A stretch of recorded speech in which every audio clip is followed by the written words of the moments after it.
구청에서 충분히 의원님들의 의견을 수렴해서 저희 지도부가 판단을 하도록 하겠습니다.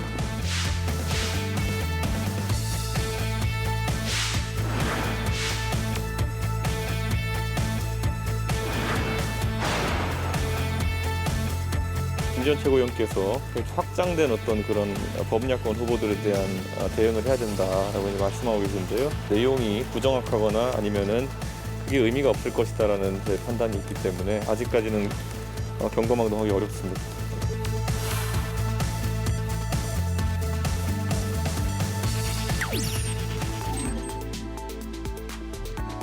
여러분 안녕하십니까? 민주당이 대선 경선 연기 주장과 관련해서 의원총회를 열고 열띤 토론을 벌였지만 결국 송영길 대표가 최고위원회에서 결정하겠다는 방침입니다. 야권 유력 대선 후보인 윤석열 전 총장은 대변인의 사퇴 속에 전열을 재정비하고 있는데 장성철 소장의 윤석열 엑스파일 발언 이후 논란이 커지고 있습니다.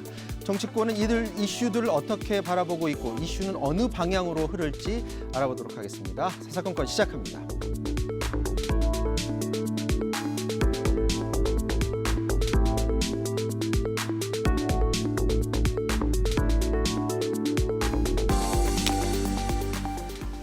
네, 여의도 사사건건 오늘은 이 두 분과 정치권 이슈 얘기 나누겠습니다. 진성준 민주당 의원, 박성중 국민의힘 의원 나오셨습니다. 안녕하십니까? 네, 안녕하세요. 안녕하세요. 자, 먼저 오늘 민주당 을지로위원회에서 당정청 민생현안 회의 하셨어요. 네. 지금 위원장이신데 지금 관심 받고 있는 게 손실보상법 소급 적용하는 대신에 피해 지원하는 쪽으로 이제 의견이 모아졌었잖아요. 근데 네. 그런데 이제 피해 지원을 해주면 이전과 똑같은 방식이냐라고 해서 뭐 소상공인들 불만들이 좀 있는데 구체적인 방안들이 좀 오늘 자리에서 논의가 됐습니까?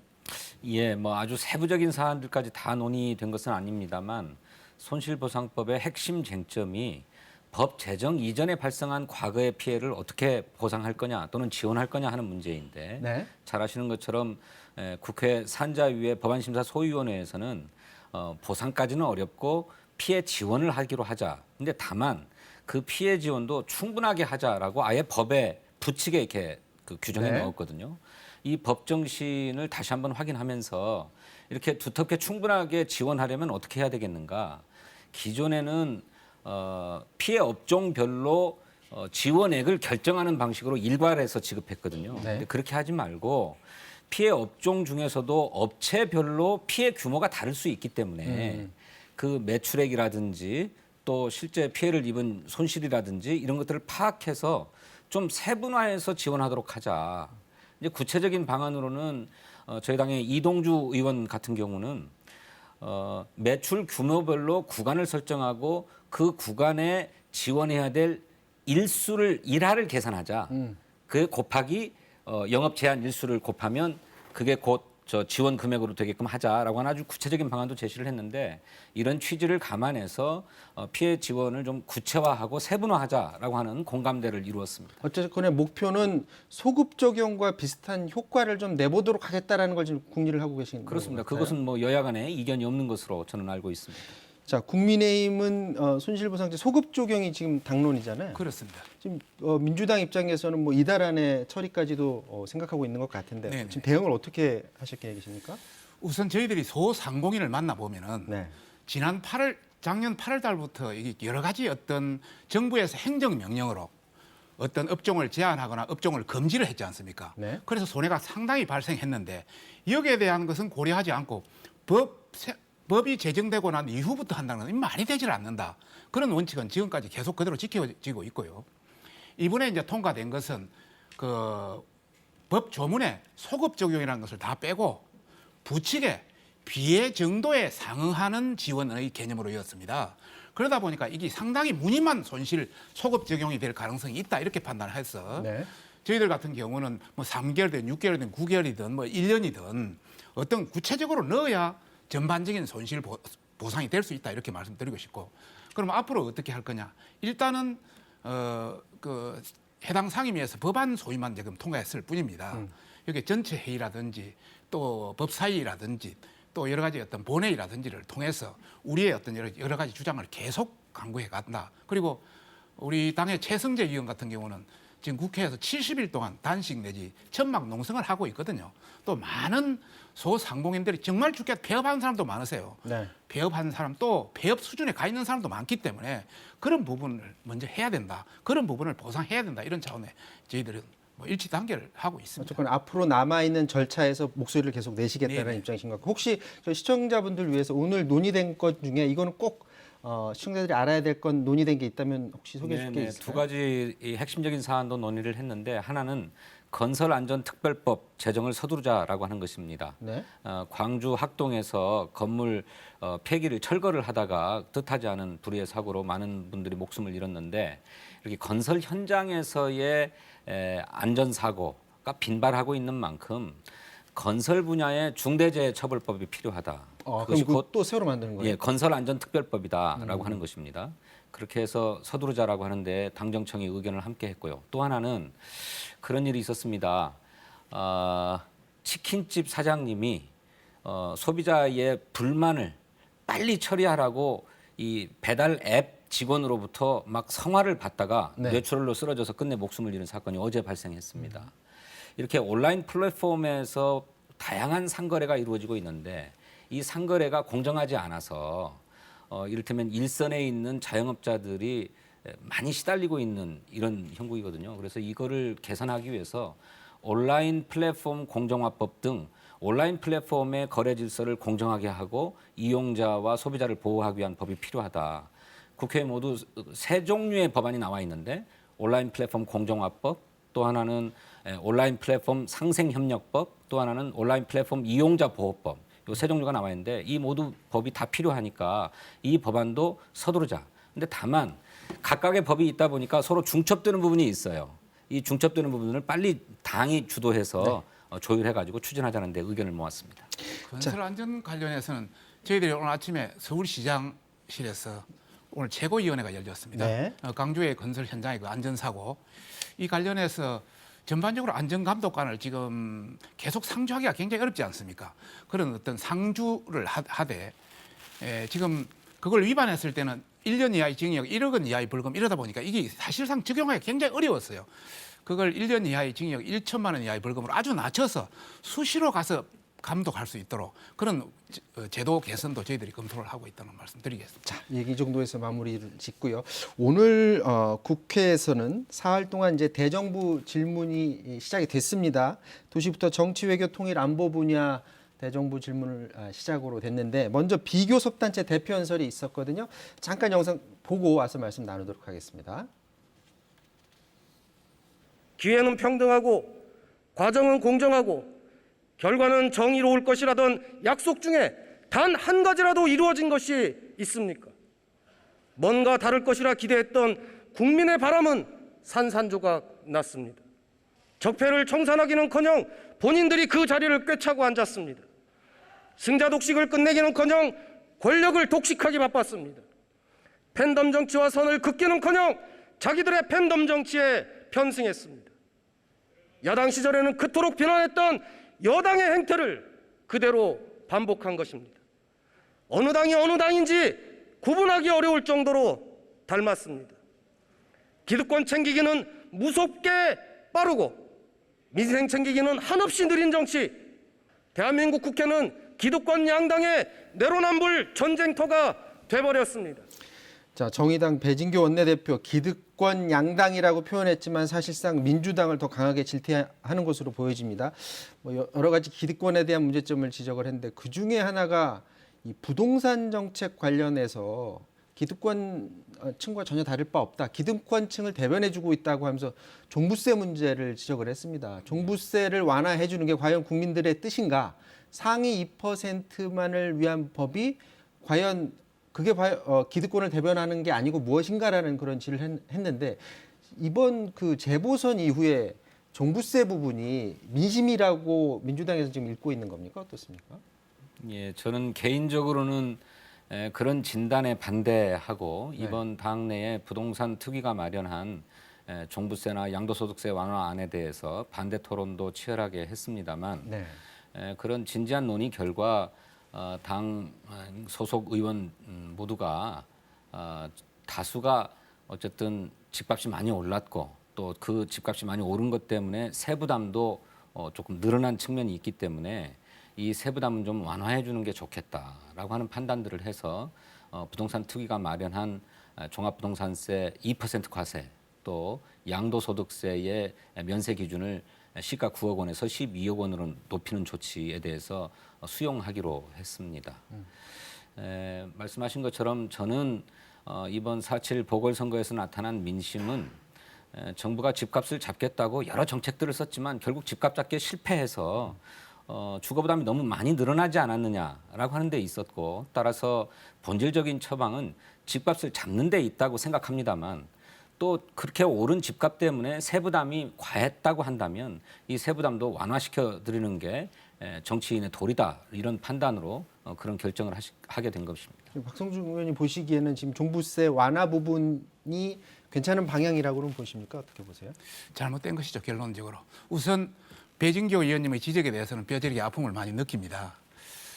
종부세 관련해서 말씀을 드리면은 상위 2%만 종부세를 부과하겠다는 등 98대 2로 완전 국민을 편가르게 하는 정치다 하는 게 굉장히 문제가 있다는 말씀을 드리고 싶고, 그럼 세계 각국에 이런 세제가 있느냐? 없습니다.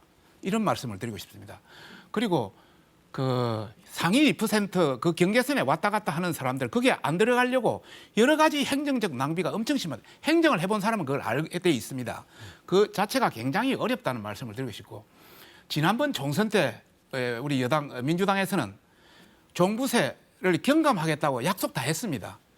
대표라든지 원내대표라든지 각 지구당의 출마자들까지 다 했는데 결국 선거 끝나고 나서 버려졌지 않습니까? 이런 전체를 보더라도 정말 이것은 잘못됐다. 제가 그 과거에 그 미국의 어느 대통령 후보가 바보야, 문제는 경제야 이런 말을 했습니다. 저는 바보야, 문제는 공시지가다 이런 말씀을 드리고 싶습니다. 공시지가요? 공시지가가 1년에 10% 15%씩 막 올라가다 보니까 여기에 종부세를 비롯한 60개의 세금, 보험금이 다 올라갑니다. 그러다 보니까 세금 항목이 엄청나게 올라가는 겁니다. 그래서 뉴욕 같은 경우는 공시지가를 1년에 5%, 5년에 20%가 제한이 돼 있습니다. 우리도 그렇게 해서 뭔가 이 세금을 안정화시킬 필요가 있다. 국민들이 세금에 굉장히 분노하는 것은 바로 그런 것 때문이다 말씀을 드리고 싶습니다. 네. 미국은 부동산 세금을 시가에 그대로 적용하죠. 시가를 100% 반영합니다. 우리는 시가의 70%만 공시지가로 반영하고 있어요. 이거는 과세 정의에 부합하지 않는 거죠, 사실은. 그래서 어떻게 하면 시세에 근접하게 할 것인가, 그것이 조세 정의를 실현하는 것이다 해서 여야 합의로 공시지가 현실화에 관한 법을 통과시키지 않았습니까?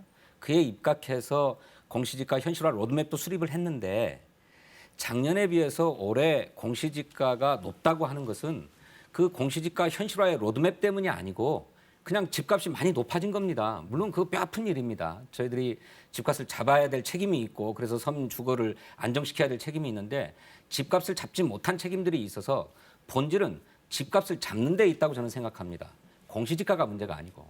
자, 미국에도 예를 들어 양도소득세라든지 이런 거는 시가를 적용하고요. 일부는 또 공시가를 적용하는 경우도 있고 세계 각국이 공시지가와 현시가를 같이 적용하는 사례들이 다 세금마다 다릅니다. 그런 차원에서 말씀을 드리는 것이고, 우리나라는 현실적으로 지가가 올라가니까 공시지가가 올라가는 것도 있지만은 공시지가율 기준을 지금 현재 70%인데 이걸 90%까지 올리려니까 매년 올라갈 수밖에 없습니다. 10년에 걸쳐서 올리지 않습니까? 그래도 그게 2, 3%씩 올라가면 다른 현실까지 같이 곁들여져서 굉장히 올라가는 형태가 되는 겁니다.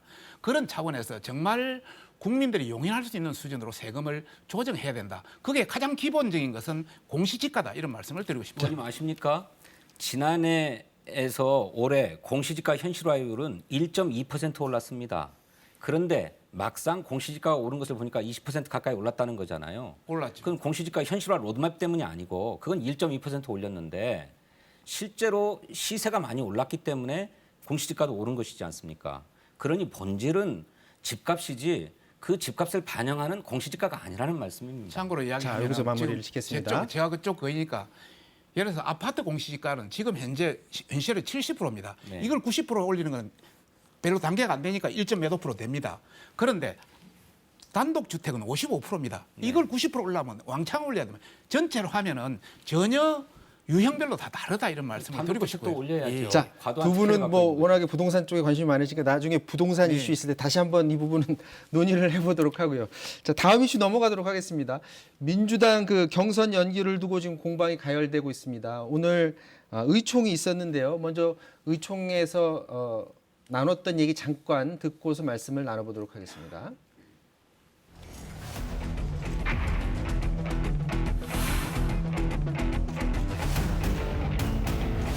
원칙이라고 하는 게 그래서 중요합니다. 정치 집단에 대한 국민들의 지지는 신뢰에서 나오는 것이고 또 신뢰는 약속과 규칙을 지키는 데서 생겨납니다.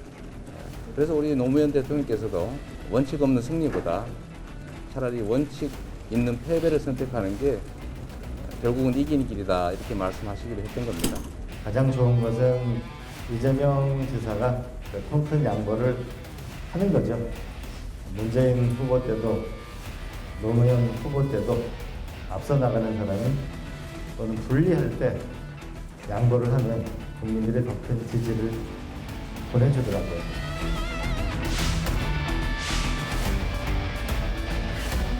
우리 의원님들의 의견이 수렴이 돼서 당이 질서 있게 대선 후보 경선 대회를 준비할 수 있도록 해 주실 것을 부탁을 드리겠습니다. 내일 당무위원회를 소집해서 이상민 위원장을 비롯한 중앙선거관리위원회 인준을 마치고 후보 등록과 함께 본격적인 절차를 준비해야 될 시점입니다. 오늘 충분히 얘기를 듣고 그 다음에 결정은 저는 최고 지도부에서 판단을 하게 되지 않을까 예상을 하고 있습니다. 자, 한쪽에서는 원칙 지키자, 또 다른 쪽에서는 통큰 양보를 해달라 이렇게 맞서고 있는데 지금 대선 경선 기획단 그 공동 단장이죠 강훈식 의원 같은 경우는 아마 오늘 결론 낼 거다 이렇게 예상을 하더라고요. 오늘 결론 내야죠. 이거 더 계속 그 결정 미루면 보기에도 안 좋고 또 그 내부에서 싸우는 모습으로 또 비춰질 수도 있어 보이고요. 네, 그렇죠. 자꾸 미루게 되면 경선 일정에 차질이 오는 거죠. 그러니 오래 끌 문제는 아니라고 생각합니다. 지도부에서도 뭐 오늘 내일 중으로는 결단을 할 생각으로 있는 것 같은데 좌지간 경선 연기론이든 아니면 원칙대로 하자라고 하는 얘기이든 다 어떻게 하는 것이 대선 승리에 도움이 될까 하는 충정에서 나온 얘기입니다. 오늘 의원총회에서 다양한 의견들이 쏟아져 나왔습니다만 결국 결단의 몫은 최고위원회 지도부가 될 것이라고 생각하고 있습니다. 자, 민주당에서는 오늘 그 부동산 비위 관련해서 문제가 제기된 윤미향, 양이원영 비례대표 의원들에 대해서 제명 조치가 오늘 나왔는데요. 그 전에 제명 조치 전에 두 의원의 의견 표출이 있었습니다. 잠깐 듣고 오도록 하겠습니다. 현명한 결정을 부탁을 드렸고요. 그리고 어쨌든 저는 이제 또 의정 활동을 통해서 열심히 국민들의 뜻이 무엇인지 또 정치 속에서 실현하고 그렇게 활동해야죠. 제가 이미 다 밝혔고요. 저희 의원실 페이지를 통해서도 밝혔기 때문에 그건 그렇게 이해를 해주시면 감사하겠습니다. 의원님 혹시 아까 어떤 식으로 좀 설명을 해주셨습니까? 좀 지나가면 안 될까요? 혹시 어떤 설명을 오늘 제가 그 발언한 거 올릴 테니까 그거 보시면 된다고.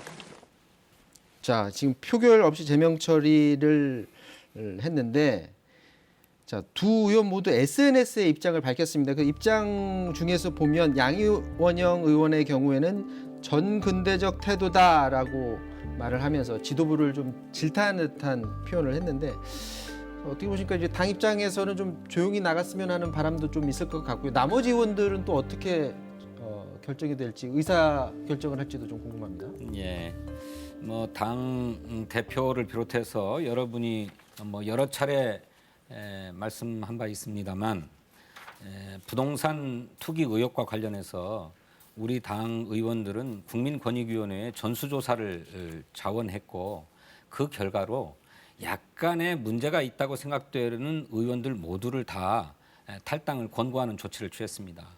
그것은 저희 민주당이 자기 자신을 지나치게 관대하지 않느냐라고 하는 이른바 내로남불 프레임에서 이제 좀 벗어나서 잘잘못은 분명하게 하겠다. 또 자기 자신에 대해서도 매우 엄격하게 하겠다라고 하는 자기 선언입니다. 그런데 그 중에는 우리 윤미향 의원이나 양이원영 의원님 외에 다른 많은 분들도 억울함을 호소하는 분들이 있어요. 전혀 그런 부동산 투기와 관련된 것이 아니고 살다 보니 불가피하게 그렇게 할 수밖에 없었던 정황도 있고 또 본인이 개입하지 않은 일도 있었던 거죠.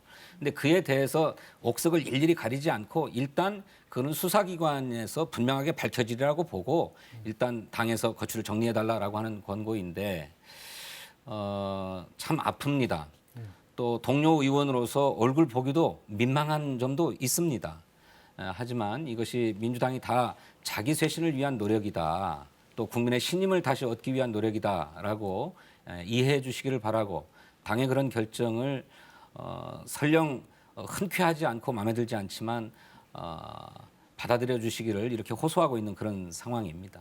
이제 관심은 민주당은 끝났기 때문에 나머지 정당입니다. 근데 권영기가 나머지 정당에 대해서 전수조사 시작했는데 국민의힘 지금 못 하고 있어요. 네네. 개인정보 제출하지 않은 의원들이 있다고 하는데 좀 당에서 좀 압박을 가해야 되는 거 아닙니까? 의원들한테? 결론적으로 압박을 협조하라고 지금 하고 있습니다. 하고 있어요? 그게 이제 어떤 상황이냐면 우리가 개인 정보를 제공하는데 본인 동의가 있어야 됩니다. 그렇죠. 그래서 이제 전체를 동의하라고 다 지시를 내렸는데 지난번 재산 신고할 때 고지 거부한 직계 좀비속들이 있습니다.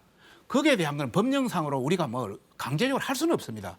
그래서 그 고지 거부한 일부를 아마 제공 동의를 안 해도 보니까 저쪽에서 그 자료를 제공하라 이래 돼서 우리 내부에서 전부 제공하자, 협조하자 이렇게 됐고 저희들이 제공 안 할 이유가 없습니다. 그러면 며칠 안에 다 되겠네요. 만약 그렇게 안 하고 또 미뤄지면은 의심 있는 초리가 올 수가 있잖아요. 예, 그거는 저희들한테 의심을 할 수밖에 없죠. 그러면 의원님께서는 며칠 안에는 아마 전원 다 네네. 개인정보 동의서를 제출할 것이다. 예. 그렇게만 된다면 이제 같은 선상에서 다른 당이랑 같이 권익위 조사를 받는 그런 단계로 들어갈 것 같습니다. 당연히 같은 선상에서 아니, 해야죠. 저는 조금 우리가 또 주장을 했고. 이해가 안 되는 게 애시당초 법률적으로 국회에 대해서 감사할 수 없는 감사원에 감사를 받겠다고 하셨다가 그게 법률적으로 불가능하다라고 하는 판단이 나오자 이번에는 국민권익위원회로 또 조사를 받겠다고 했어요. 근데 국민권익위원회 조사를 받겠다고 했지만 정작 그 개인정보 공개 동의서를 제출하지 않았단 말씀이죠. 그래서 알맹이는 없이 그냥 조사받겠다라고 하는 서류만 갖다 내면 되는가 해가지고 나중에야 개인정보 공개 동의서를 받은 것 아닙니까? 그러고 났는데 이제는 다 된 줄 알았더니 이제는 또 가족들을 정보 공개 동의서 못 받았다 이렇게 얘기를 하시니 자꾸 시간을 끌려고 하는 게 아니냐라고 하는 의심을 받는 것 아니겠습니까? 그 여당에서 자꾸 그런 식으로 비판을 하시는데 우선 이런 말씀을 드리고 싶습니다. 사실 저희들은 권익위 위원장이고 민주당 위원 출신이고 또 권익위가 강제 조사 권한도 없고 실제 민주당 조사할 때도 은행 여러 가지 어떤 자료 제출 거부한 사람 못 받았습니다. 그리고 참여도 못했습니다. 그런 여러 가지 공정성 문제도 있기 때문에 그거보다는 우리 국회법에 의해서 국회 감사 청구를 할 수 있으니까 국회 감사원에다 하는 것이 낫겠다 우리 판단해서 감사원에다 요청을 했는데 감사원은 감찰 대상이 아니다 이래가지고 감사원에서 거부 의사를 표현했기 때문에 우리가 그러면 나머지 기관이 어디 있느냐 판단해 보니까 예를 들어서 국회윤리위원회 그거는 뭐 여당이 또 그거 할 것이고 또 제3의 시민단체 어려울 것이고 그래서 천상 알 수 없이 국민권익위에다 주는 것이 바람직하다 이렇게 이제 판단해왔고요. 의지가 많으신 정당에서 왜 개인정보 아니죠. 공개 동의서를 안 내요? 아니 다 냈죠. 다 냈는데 자, 자기들은 재산 박 의원님 고지 거부한 그건 안 정리하겠습니다. 내도 된다고 판단했기 때문에 안 박 의원님 냈죠. 말씀대로 2, 3일 안에는 분명 가부간의 결정이 빠른 난다고 시일에 하니까 협조하도록 하겠습니다. 자 어떻게들 행동을 하는지 한번 지켜보면 될 것 같고요. 자 시간이 얼마 없어서 마지막 이슈 짚어보도록 하겠습니다. 윤석열 전 총장입니다. 윤석열 엑스파일 논란이 일고 있는데 이걸 처음에 그 말을 했던 장성철 소장 SNS에 글 파장 이후 계속 논란이 일다 보니까 지금 각종 방송에 나와서 본인의 입장을 피력하고 있습니다. 잠깐 듣고 오도록 하겠습니다. 정치권에서 정보에 되게 능통한 저 뭐 한 10년 이상 된 분인데 윤석열 총장 관련해서 이런 문건도 있으니까 참고해 보세요라고 한 일주일 전쯤에 줬어요. 사실은 그 저한테 전해준 분이 어쨌든 여권 쪽에서 만들어진 것을 저한테 전달해 줬다라고 했어요. 저는 그분을 신뢰하니까 제가 정미경 의원한테 공식적으로 얘기할게요. 제가 정미경 의원한테 2개 다 드릴게요. 본인이 자신 있으면은 법적으로 문제 없다고 생각을 하면 본인이 공개하세요.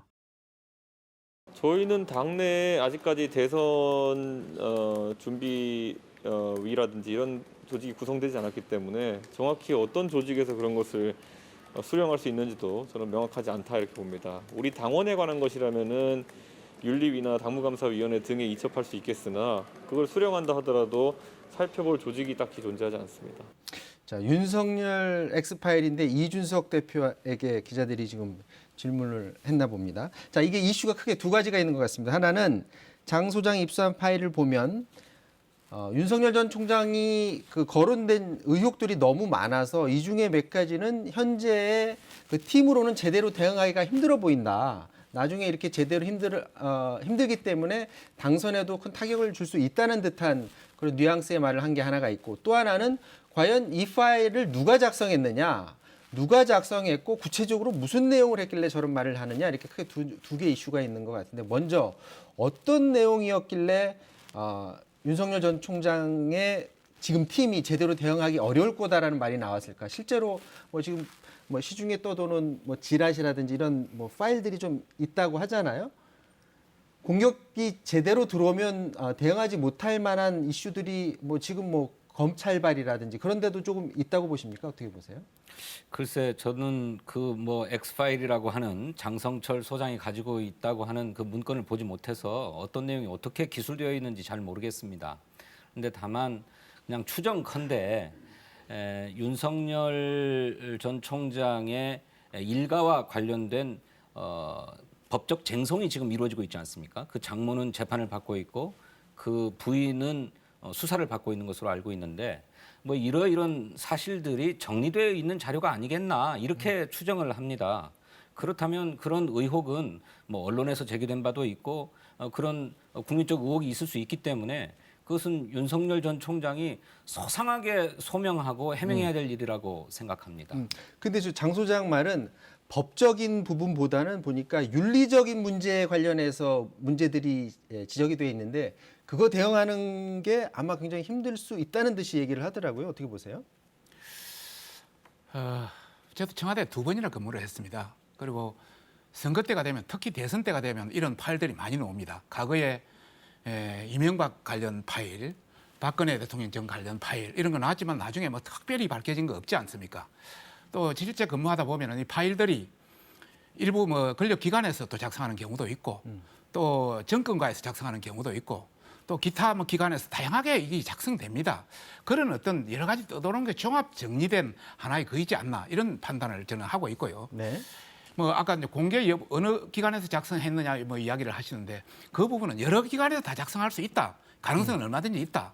그러나 파괴력 여부는 그것이 팩트로 밝혀져야 되는 것이지 카드라는 통신을 해놓은 것은 아무 의미가 없다 이런 말씀을 드리고 싶네요. 그리고 정말 자신이 있다면 본인이 공개해야죠. 자, 장성철 소장이 저 파일이 누가 만든 것이냐라는 질문에 대해 처음에는 여권에서 만든 것으로 추정한다 이렇게 입장을 얘기를 하다가 오늘 아침에는 여권에서 만들어진 것이라고 이 파일을 준 그 정치권에 있는 정보통이 본인한테 얘기를 해줬다. 그러니까 여권에서 만든 것이다라고 자기는 들었다라고 표현을 했습니다. 그렇다 보니까 윤석열 총장이 조금 전에 입장문을 냈습니다. 입장문을 보면 괴문서로 정치 공작하지 말고 진실이라면 내용 근거 출처 공개하라 라고 얘기를 했습니다. 자, 정치 공작이라는 표현을 썼고요. 공개하라는 겁니다. 이게 장성철 소장한테 얘기하는 걸까요? 민주당은 아니겠죠? 글쎄, 그 엑스파일이라고 하는 것을 받고 도저히 방어가 불가능하다고 얘기하고 했던 사람이 장성철 소장이니까 공작을 한다면 장성철 소장이 공작을 하는 것이겠지요. 네. 또 여권에서 만들어졌다라고 하는 표현도 대단히 불분명합니다. 여당이면 여당이고 무슨 권력기관이면 권력기관이지. 그런데 저희 정부는 권력기관들이 그런 일을 하지 않습니다.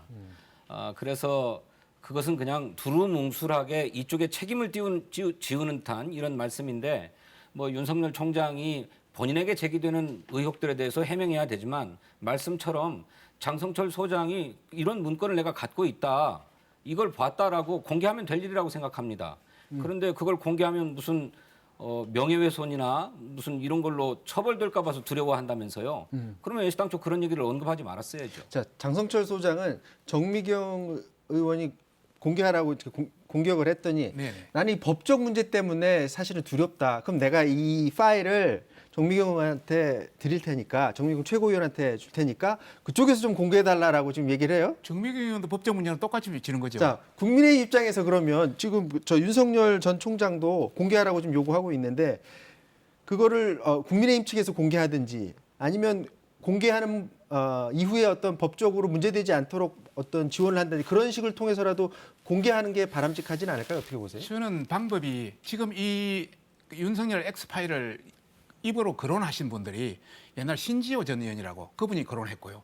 또 송영길 저 민주당 대표도 차곡차곡 X파일이 쌓이고 있다 이런 이야기 했거든요. 파일이라고 했죠, 파일. 예, 파일이 쌓이고 있다고 그거 그랬거든요. 자료가 그게 쌓일 수 X파일이죠. 네. 그런 개념이고 그다음에 X파일하고 이 다르죠. 마찬가지로 장성철 소장도 뭐 이런 이야기를 했으니까 자신이 있으면 본인이 해야죠. 오늘 아침에 우리 그 이준석 대표도 서울시당의 최고위원회에서 서울시 최고위원회에서 이런 말을 했습니다. 지금까지 그 받은 적도 없고 앞으로 받을 방법과 받을 이유도 없다 이제 이런 이야기를 했고요. 그다음에 이 카드락 통신의 이런 X파일을 우리 국민의힘에서 윤석열 전 총장이 우리 당원도 아니지 않습니까? 국민의힘에서 공개하는 것도 이거는 논리가 맞지 않다. 그렇다면은 결국 또 윤석열 그 전 총장 측도 정치 공작하지 말고 출처 근거를 분명히 내서 공개하라 했지 않습니까? 그러면 가장 좋은 방법은 본인이 공개하든지 아니면 제3 루트를 통해서 흘리든지 해야죠. 자, 그러니까 그걸 공개 못할 일이 없는 게 네네. 그 본인이 작성한 것도 아니고 그러니까 사실 그걸 여부를 그대로 판단할 내놓으면- 수도 없는데 이런 문건이 있다고 공개하는 것이 뭐 때문에 처벌받는다고 두려워하는지 모르겠어요. 공개하는 게 옳고요. 저도 법에 이상 없다고 봅니다. 그렇죠. 예. 또 하나는 그런데 저 국민의힘 당에서는 윤석열 총장을 영입하거나 입당시키거나 하려고 계속 하지 않습니까? 이준석 대표는 매달 달까지는 빨리 들어와라. 그렇지 않으면 버스가 출발한다. 이런 얘기까지도 막 하고 있는데 당에서 대통령 후보로 영입하려고 하는 분이라고 하면 그분의 그런 의혹에 대해서는 책임 있게 검증할 책임 있는 게 아닙니까? 그것은 우리 당이 된다면, 우리 당의 후보로 들어온다면은 그거 당으로 이해하겠다. 입당한다면 그때 해도 늦지 않다. 입당하고 자, 나서 알겠습니다. 검증 결과 뭐 문제가 있으면 안 합니까? 해야죠. 자, 여러 가지 검증 결과를 정리하도록 해서 하겠습니다. 자, 국민한테 윤석열 맡겨야죠. 전 총장 여야 협공에 일절 대응하지 않겠다라고 공언했었는데 이번에 X파일 건 이슈화된 지 사흘 만에 본인 입장 내놨습니다. 자, 이 건이 앞으로 어떻게 흐를지 향후 추이도 좀 지켜봐야 될 것 같습니다. 여기까지 하도록 하겠습니다. 지금까지 박성중, 진성준 의원과 말씀 나눴습니다. 고맙습니다.